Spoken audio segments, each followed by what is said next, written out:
اس کائنات کی سب سے ایلیٹ چیز ایمان ہے، جس کے اوپر ہمیشہ کی کامیابیوں اور ناکامیوں کا فیصلہ ہونے والا ہے۔ تو آپ کیا سمجھتے ہیں کہ آپ کو یہ راہ چلتے فٹ پاتھ پہ گری پڑی مل جائے گی؟ اس کے لیے کوئی ایفرٹ پٹ نہیں کرنی پڑے گی۔ اور دنیا میں جس چیز کی منفعت چند سالوں کے لیے ہو، وہ بھی اتنی ایفرٹ پٹ کرنے کے بعد ملتی ہے، اور جس سے ہمیشہ کی کامیابیاں آپ کا مقدر ہونے والی ہیں، آپ سمجھتے ہیں کہ وہ آپ کو چنگے جی لگ جائے گی، مفت میں ہی مل جائے گی؟ نہیں، ناٹ ایٹ آل۔ اور جس خدا کا تعارف ہمیں ہمارے ماں باپ اور یہ معاشرہ کرواتا ہے، وہ خدا نہیں ہے جو قرآن میں ہے۔ اللہ تو اپنے معاملات میں بہت سخت ہے۔ یہ کتاب انذار ہے، تبشیر اور بشارت ان کے لیے جو بات مانتے ہیں، جو نہیں مانتے ہیں ان کے لیے عذاب کا کوڑا ہے یہ کتاب۔ کیونکہ اللہ ہے نا، یہ کائنات اس نے اس لیے بنائی ہے کہ آپ جانوروں کی طرح کھائیں پیئیں، اولاد پیدا کریں اور مر جائیں۔ انسان کو اس نے اپنے لیے پیدا کیا ہے، پوری کائنات انسان کے لیے، اور انسان کو اپنے لیے۔ وما خلقت الجن والانس الا لیعبدون۔ ان الذین کفروا، بے شک وہ لوگ جنہوں نے کفر اختیار کیا، سواء علیہم، ان کے لیے تو برابر ہے، انذرتہم، کہ آپ صلی اللہ علیہ وآلہ وسلم ان کو آخرت کا ڈر سنائیں، ام لم تنذرہم لا یؤمنون، یا آپ صلی اللہ علیہ وآلہ وسلم انہیں آخرت کا ڈر نہ سنائیں، ان کے لیے برابر ہے، لا یؤمنون، وہ ایمان نہیں لے کر آئیں گے۔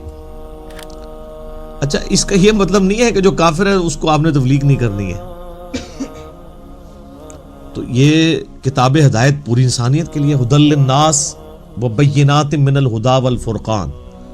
اس میں امپلائیڈ ہے ان الذین کفروا، بے شک وہ لوگ جنہوں نے کفر اختیار کیا ہے، جان بوجھ کے آنکھیں بند کی ہوئی ہیں، جس کو ڈاکٹر اسرار صاحب رحمہ اللہ تعالیٰ بڑی پیاری بات کرتے تھے کہ جو شخص سویا ہوا ہے اس کو تو آپ جگا سکتے ہیں، اور جو آنکھیں بند کر کے لیٹا ہوا ہے اس کو کوئی نہیں اٹھا سکتا، کیونکہ وہ پہلے ہی جاگ رہا ہے، جاگنا چاہتا نہیں ہے۔ تو ایسا شخص جس کے اوپر حق اور باطل واضح ہو چکا ہو، اس کے باوجود وہ جان بوجھ کے کفر کی روش اختیار کرے، اس کے لیے قرآن میں کوئی ہدایت نہیں ہے۔ یہ بڑا خطرناک معاملہ ہے۔ تو اس سے مراد وہ کافر ہیں کہ جو حق جاننے کے باوجود جان بوجھ کے اپنی قبیلے کی حمایت کے اندر، اپنی نسلی تعصب کے اندر، یا جیلسی فیکٹر کی وجہ سے، جس طرح یہودی تھے، نبی صلی اللہ علیہ وآلہ وسلم کو ماننے سے انکار کر دیا، وہ سب کے سب اس کیٹیگری میں فال کرتے ہیں۔ ان کے لیے اب آپ ان کو تبلیغ کریں نہ کریں، ان کے لیے برابر ہے، وہ ایمان نہیں لے کر آئیں گے۔ ختم اللہ علی قلوبہم، اللہ نے ان کے دلوں پر مہر لگا دی ہے، سیل کر دی ہے، یعنی سیل ہو گئی، اب کوئی چیز اس کے اندر داخل نہیں ہو سکتی۔ وعلی سمعہم، اور ان کے کانوں پر بھی، وعلی ابصارہم، اور ان کی آنکھوں پر بھی، غشاوۃ، پردہ پڑ چکا ہے، ولہم عذاب عظیم، اور ان کے لیے بہت بڑا عذاب تیار کر رکھا ہے اللہ نے۔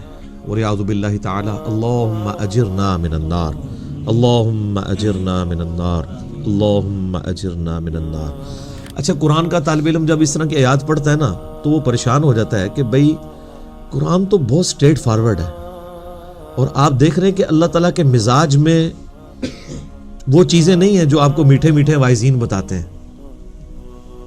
اس لیے میں کہتا ہوں کتابوں کا خدا اور ہے اور بابوں کا خدا اور۔ قرآن بہت سٹریٹ فارورڈ ہے، کیونکہ یہ کلام کرنے والا کون ہے؟ اللہ، بے پرواہ ہے، اور وہ اسی پیشن کے ساتھ بات کرے گا تو آپ بھی اللہ کو سیریس لیں گے نا۔ کہ اگر یہ نانی دادی اور ماں کے ساتھ آپ اللہ کو تشبیہ دے رہے ہیں اس کی محبت کو، تو کیا یہ نانی دادی اور ماں والی محبت اللہ تعالیٰ کی ابو جہل اور فرعون کے ساتھ بھی ہے؟ تو سارے کہیں گے نہیں۔ تو جو کلمہ پڑھ کے اللہ کے نافرمان اور باغی ہے ان کے ساتھ بھی ہے؟ نہیں۔ جو اللہ کی طرف رجوع لے آئے ان کے لیے۔ پورے قرآن میں ایک آیت بھی ایسی نہیں ہے کہ جو اللہ کا باغی ہو، رجوع نہ لانے والا ہو، اللہ کہتا ہو میں اس کو معاف کرنے والا ہوں۔ ہمیشہ یہ ہے کہ جو توبہ کر لے، اپنی اصلاح کر لے، رجوع لے آئے۔ یہ اللہ تعالیٰ اپنے معاملات میں بہت سخت ہے۔ اچھا، اس کی وجہ سے بعض لوگوں کے دماغ میں یہ بھی آ جاتا ہے کہ یار اللہ تعالیٰ دیکھو مور لگا دیتا ہے، نعوذ باللہ اللہ تعالیٰ کی اپروچ بڑی کوئی فنیٹک والی ہے، نعوذ باللہ۔ ایسا نہیں ہے، یہ ان لوگوں کے لیے جو جان بوجھ کے حق سے اناد کرتے ہیں تو پھر اللہ تعالیٰ کے غضب کا کوڑا ان پہ پڑتا ہے کہ یار ان کو بات سمجھ بھی آ گئی تھی، اس کے باوجود انہوں نے یہ کیا ہے، اب میں ان کو نہیں چھوڑوں گا، اب ان کے اندر ہدایت داخل بھی نہیں ہو سکے گی۔ بھئی جب پوائنٹ آف نو ریٹرن پہ کوئی بندہ پہنچے گا، سچائی قبول کرنے کے باوجود وہ حق سے اناد کرے گا، اس کو نظر آ جائے گی سچائی ہے، پھر بھی وہ اناد کر دے گا، پھر میں مور لگا دوں گا، اور پھر وقت کا پیغمبر بھی اس کو ہدایت نہیں دے سکتا۔ انک لا تہدی من احببت ولکن اللہ یہدی من یشاء، اے نبی جس سے تم محبت کرتے ہو تم بھی اسے ہدایت نہیں دے سکتے، اللہ جسے چاہتا ہے ہدایت دیتا ہے۔ ہدایت کس کو دیتا ہے؟ والذین جاہدوا فینا لنہدینہم سبلنا، جو لوگ ہماری راہ میں کوشش کریں گے ان کے لیے ہم اپنی راہیں کھولیں گے۔ اچھا یہ جو بات ہے نا، ختم اللہ علی قلوبہم وعلی سمعہم وعلی ابصارہم، مور لگا دی ان کے دلوں پر، کانوں پر، آنکھوں پر، پردہ ڈال دیا، اب عذاب ہی ان کو آئے گا۔ یہ آپ نے اگر بات سمجھنی ہے نا تو آپ پارہ نمبر 7 کے آخری صفحے پہ آ جائیں۔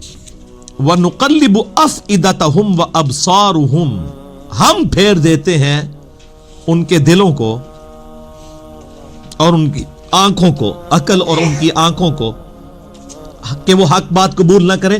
حق سے اللہ فرماتا ہے کہ میں ان کو حق سے اندھا کر دیتا ہوں۔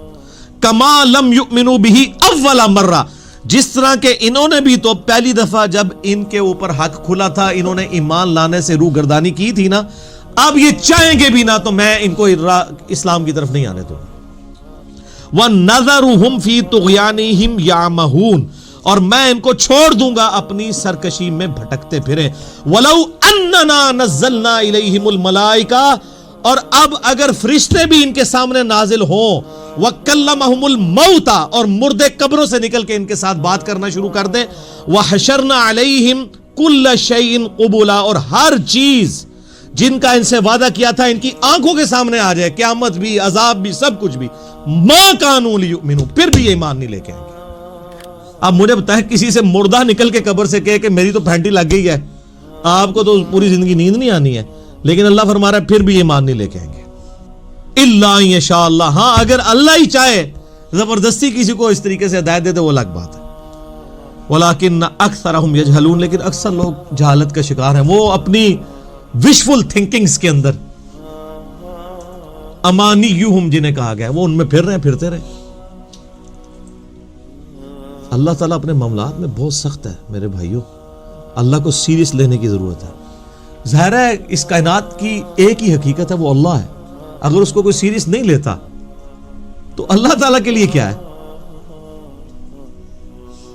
وہ تو اپنے نبی سے 3 دفعہ قرآن میں کہلوا رہا ہے، قل انی اخاف ان عصیت ربی عذاب یوم عظیم، اے نبی تم فرما دو کہ بالفرض اگر میں بھی اپنے رب کی نافرمانی کروں تو مجھے خود اس بات کا ڈر لگا ہے کہ بڑے دن کا عذاب مجھے بھی آ پکڑے گا۔ جی سورۃ الانعام، سورہ یونس، سورہ الزمر، 3 سورتوں میں یہ ایک آیت 3 دفعہ آئی ہے۔